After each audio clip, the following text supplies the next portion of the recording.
We are Andrew and Leanne, and after spending an amazing 3 days in the old town of Takayama, we have made our way much further north to the very cold and very snowy Yamagata.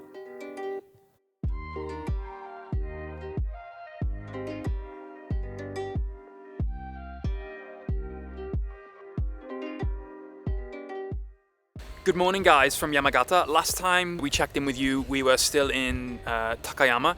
We've come to Yamagata mainly for snow and onsen. So today we have come to a very, very special place. One of the only places in the world where you get to see snow monsters. So today, as I say, we have come to Zao Onsen. We're about to take 2 ropeways up to the top of the mountain, and hopefully we will get to see some of the infamous snow monsters here. So Mount Zao is actually not one mountain. It's the name for the collective mountain range, which is full of active volcanoes. And this is the first place we have actually seen a river that is hot water. So the actual river itself is an onsen source. We've never seen this before. The smell of this river water has the typical onsen smell, which is like an egg. It takes a bit of getting used to, but I actually love the smell now. I just associate it with onsen and I'm really happy when I smell it. So excited. So we're just about to get on the first of 2 ropeways. This one takes us up to 1,300 meters, and then the second one takes us to 1,800 meters. So yeah, quite a way to go.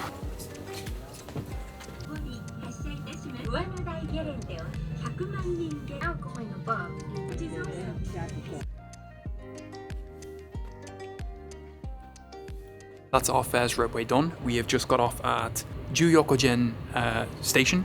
As I say, there's one more ropeway to get to the top, and we're going to head to there in a second, but first we're going to put on all of our winter gear because it's much colder up here already.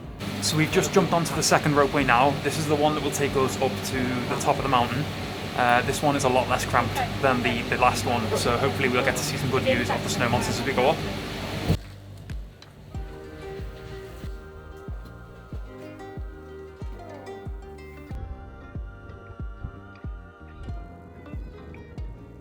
This is absolutely insane. It's a complete whiteout. We couldn't see more than like 20 meters in front of us. No, we couldn't see anything, to be fair. Not even 20 meters. And it's like we're inside a building at the moment and everything is frozen. So apparently the snow monsters aren't caused by snow itself. It's like it's a mist brought over on an Arctic breeze from Siberia. Siberia, I think, yeah. And yeah, it just coats absolutely everything. Like I'll show you around, like the benches are frozen, the walls are frozen.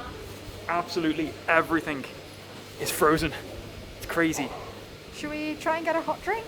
Yeah, hot drink because it's so cold here. So we thought it'd be super expensive up here, but it wasn't as bad as we thought it was going to be. It was definitely more expensive than it is back in like the towns. But this beef curry was 1,000 yen and the hot chocolates were 500 yen each. So I think 3,000 yen in total for everything, and I think that's around £18 UK, which is still expensive, but not as bad as we thought it would be considering where we are and how high up we are. And you get little side dishes. And we get side dishes. And when I said it was a whiteout, this is what I meant. This is the viewing platform up at the top, and we're meant to be able to see snow monsters from all around here.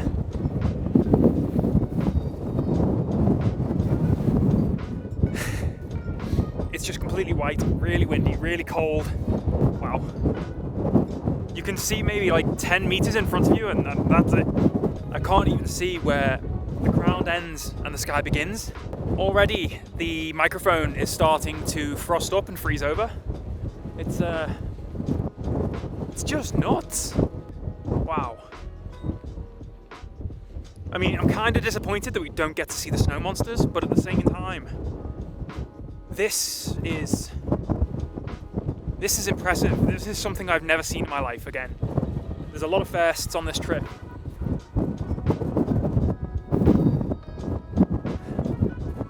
So we've kind of given up all hope of seeing the snow monsters. It's just a complete whiteout. There is no chance that that is easing off. It's going to be white for the rest of the day. So we're going to head back down on the ropeways and hopefully visit an onsen to warm up. Yeah, I think my hair's frozen. Absolutely freezing. My hands are like icicles because Leanne forgot her gloves, so I gave her mine. Oh, we're gonna head back down now. See you then. So here is one of the infamous snow monsters. It's literally about 6 meters away and you can still barely see it.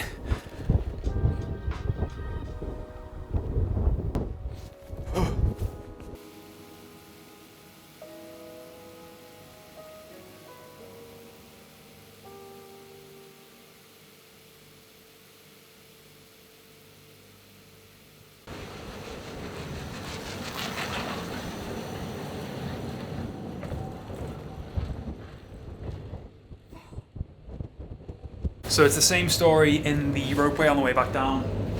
Everything is just completely white. You cannot see a thing at all. As I say, we've got this entire cable car to ourselves this time. We must have had about 30 people in the first cable car on the way up.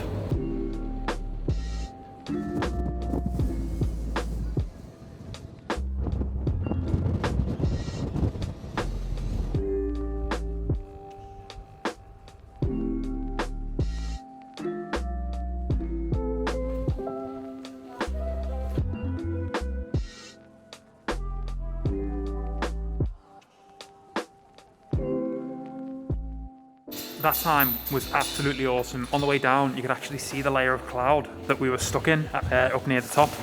Really, really gorgeous. When we came down through the cloud, everything cleared up, and you could just see like the entire like countryside and all the ski slopes. It was really nice. Okay, now that we are back at the bottom, we are going for quite a long walk. We're heading first to Shiginoyachi Pond. We're going to walk around that, find a foot bath to warm up our feet because our toes are frozen. So after putting our gaiters on, which took us like half an hour, we can't actually get to the lake, the pond, because well, it's completely snowed in. The bridge doesn't even exist anymore. It's just covered in snow, and you just cannot get to it. Also, Leanne's just asked me to do a face print in the snow. She's seen it online and kind of really wants me to give it a go. So I'm going to go and shove my face in this snowdrift. You've really got to get it in there.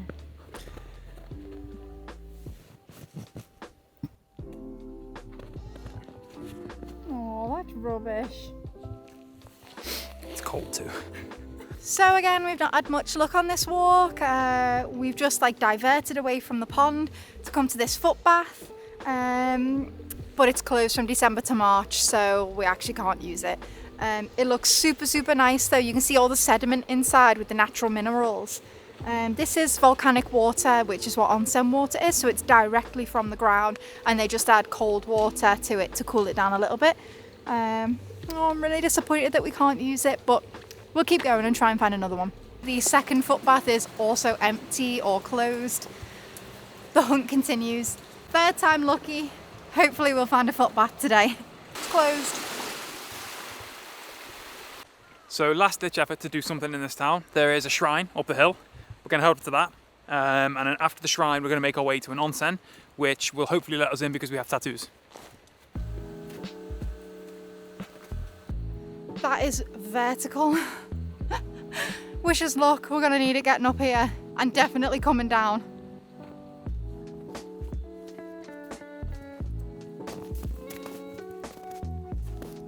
The steps are completely gone. It's now just like a snow slope. I'm glad this handrail's here. I don't think I'd be able to climb it if it wasn't. But might be a bit silly of us climbing this at the moment. But we're nearly at the top now, and nobody's fallen just yet.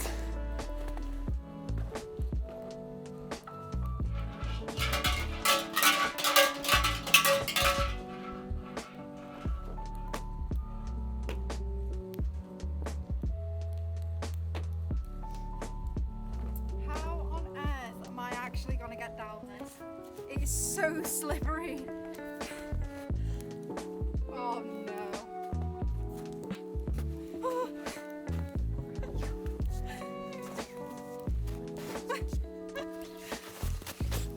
Oh my god.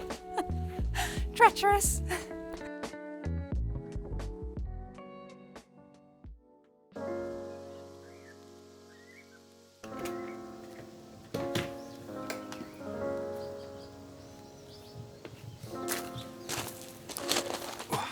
Good morning again from Yamagata. Really quickly, we want to basically explain about our time yesterday in Zao. We don't by any means want anybody to think we had a negative time. We absolutely loved our time in Zao. Just be aware, if you do go to Zao in the winter, a lot of things will be closed. And if you go especially to see these snow monsters, just double and triple check the weather forecast, because if it's not clear, you definitely won't be seeing many of the snow monsters. That being said, we had an incredible time. It was really cool to see the whiteout. We've never seen that before. Today, we're actually heading to Fukushima. Before we came to Japan, we purchased the JR Rail Pass, which allows us to use any of the Shinkansen or JR trains free of charge. We get that pass for 14 days, and yeah, it's been an absolute godsend. But because we have that, we're taking a trip to Fukushima to see some friends and to finally film one of the onsen. You can't normally film inside of onsen, but we've been given special permission. So today we're actually going to take you inside one of the onsen with us.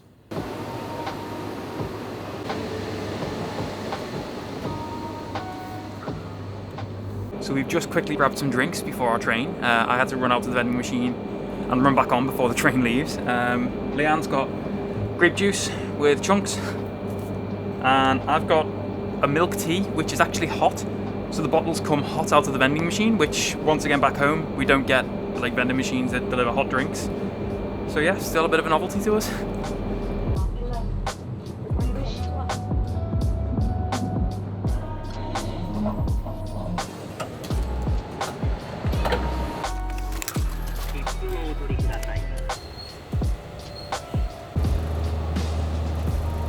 So we are back in TSUCHIYU Onsen after 3.5 years. It has been a hot minute, but this was actually one of my favorite towns that we came to last time we came to Japan. Super excited to go back to Yumori Onsen, which is where we stayed last time we were here. And yeah, we'll get to meet up with a couple of old friends and take onsen. And we'll actually be able to show you the onsen this time because we've been given permission to film in there. So really quick, I just want to explain how to use an onsen when you're in Japan. Step 1, find somewhere to put your stuff. So obviously this is the spot where you do take everything off. Step 2, take a shower and make sure that you are completely clean. Step 3, get in and enjoy the bath.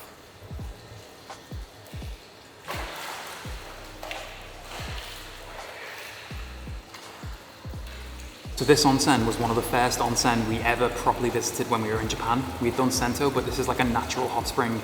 The water is a beautiful temperature. It's nice and clear, smells a little bit like eggs, but most onsen do. Honestly, it felt strange the first time we got naked in front of people, but once we got used to it, onsen quickly became one of our favorite things to do in Japan. And since then, we've probably visited about 20 different onsen across the country. Absolutely love it. And this place, the staff, as I say, are super friendly, super kind. And I think if you stay here as well, the onsen itself is actually free to use. And I think it's open until really late as well. So Leanne's gonna get in a minute. We're gonna enjoy our time here in the onsen. Another interesting thing to say, a lot of onsen in Japan don't allow people with tattoos. This onsen is fine, we're allowed in with tattoos. So if you are looking for an onsen in Japan that allows foreigners with tattoos, Fukushima and Yumori Onsen in particular, in TSUCHIYU Onsen, is a really good choice, and we can highly recommend. So Yirim at Yumori Onsen actually recommended this place. Apparently you come and you fish for your own shrimp, and then they will cook them for you and you can eat them. So I'm gonna go shrimp fishing. What's the name? The name? すみません。お名前は何ですか？オララのコミセ。オララのコミセ。It's called Orara no Komise. And we've been given a rod, some bait, we have 30 minutes, and we're allowed to catch 2 shrimp.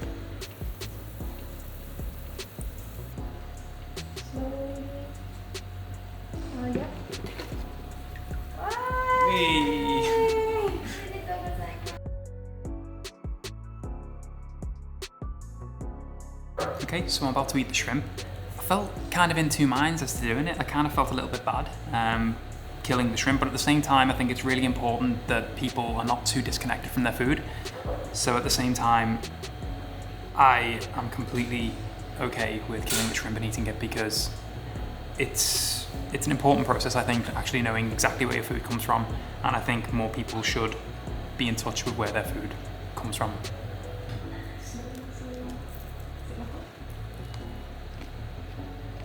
Oishii. It's really good. Itadakimasu. Okay, so now that we've fished for shrimp, we're still a little bit hungry because it didn't fill us up. So we're coming for one of my favorite foods in all of Japan, takoyaki.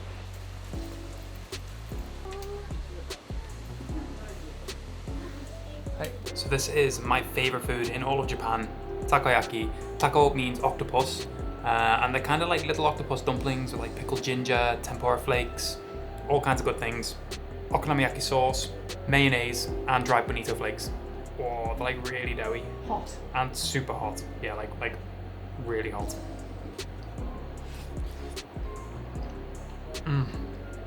They're absolutely amazing, super doughy, super hot, sweet, kind of acidic with the Worcester sauce that's on top, creamy with the mayonnaise, perfect.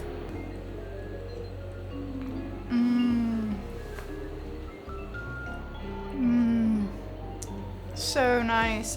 You can kind of taste the ginger inside the takoyaki as well, and it's really fresh and delicious.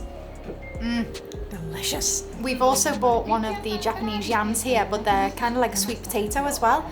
A little bit sweeter than the ones in the UK.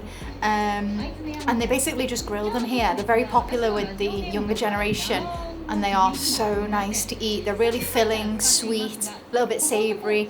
Itadakimasu. Really, really sweet. Let's go.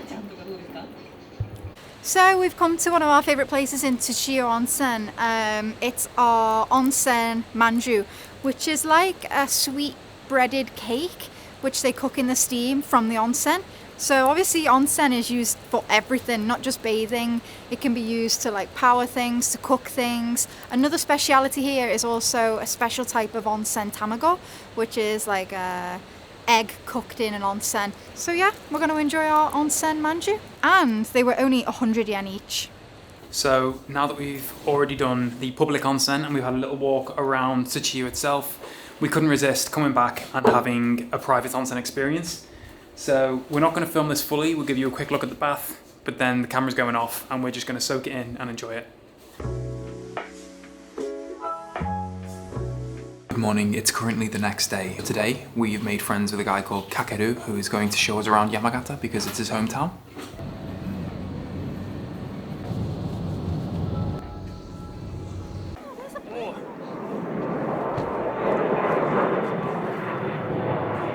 Now that we've kind of had a little look around Yamagata, we're coming back for some soba because it's about that time, we're kind of hungry, and then we're off to Ginzan Onsen.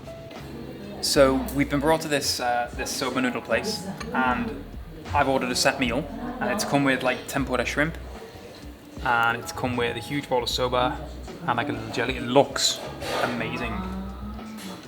Let's have a taste. Itadakimasu. Oh my. The pork on top, it's delicious, absolutely amazing. So like savoury. The broth itself, it's really, really light, really tasty.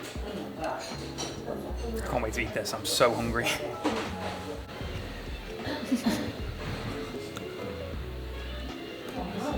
That was one of the most delicious things I've ever eaten. I love soba noodles so much. It was like a duck broth or like a chicken broth. Oh, it's just so, so good, so warming in the cold weather. And I got a little plate of veggies as well. And I think all of that was like 700 yen. And I think there's unlimited tea and water as well. Amazing.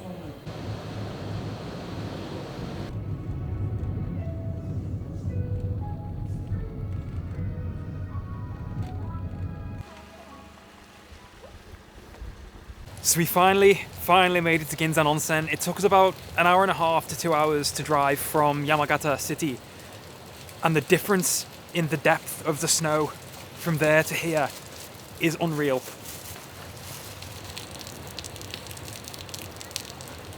I have never seen snow like this in my life. And our new friend was saying that this isn't even that deep. He said this year there isn't as much snow as there normally is.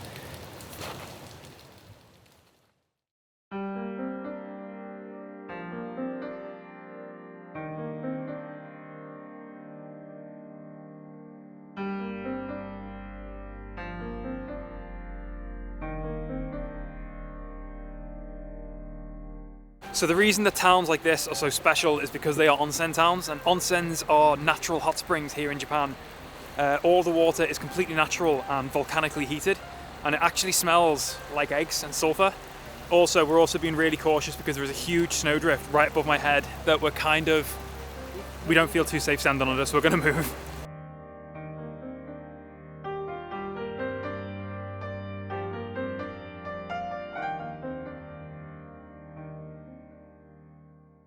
I am so excited. I've never seen this much snow in my life. I know I keep saying this, but every time I look around, I'm just gobsmacked. Like, I didn't know places like this actually existed. I know you see things like this on the internet. You just kind of detach yourself from them because you don't see anything like this normally. Well, we don't where we're from anyway, but it's like, it wasn't cold earlier on either, but now that I've got here, it is so cold. And like, as we were driving, the snow on either side of the road was deeper than the car that we were in. And it's just unbelievable. It's just, wow. The thing we really can't put into context is just how deep the snow gets here. I mean, have a look at this. The snow here, this snowdrift, must be about 2 to 3 meters deep. I've never, ever in my life, or never did I think I would see snow this deep. It's crazy. This place is truly amazing. The snow has died down a little bit now, which just makes it magical. Yeah, it's only a small little town, but there's lots of onsen here. A lot of them aren't open at the moment because of the COVID situation. They're only open if you stay there. So if you want to actually use the onsen here, it's probably better if you stay. But good luck trying to find a place to stay because it's booked all year round. Spring, summer, autumn, winter, this place is just busy. So come and take a day trip here, have a little look around. There's lots of interesting shops with local sake and foods. And yeah, it's just overall magical in the winter. But we're gonna go and try and find an onsen a little bit quieter. So that brings our time in Yamagata to an end. It's also the end of this video, but really quickly I just wanted to explain a little bit about the place that we're staying in. It's called Mintaro Hut Guest House, and it's absolutely incredible. It's kind of like a little family run business. The owner's called Hideo-san. Really lovely guy. He's been absolutely amazing and so welcoming. The two staff that work here as well have been absolutely great. What we love about this place is that it's almost like a little family community. Like, everybody who stays here comes down into like the communal area of a night time, eats dinner together, gets to know each other, and yeah, it's been really special. One thing we didn't realise about this place when we booked it is that it was actually featured in one of the Lonely Planet guides on Japan. It was one of only 3 places in all of Yamagata to be featured in the guide, and we had no idea about this until the owner showed us. And yeah, really special place. So happy that we stumbled across it on booking.com. And yeah, we'll see you in the next one. But if you come to Yamagata, we highly recommend this place. Really nice, fairly cheap, food's incredible, and the owners are brilliant. So we will see you in the next vlog. Hope you enjoyed it. Don't forget to like, subscribe, follow us on Instagram, TikTok, all of the good stuff, and we'll see you next time.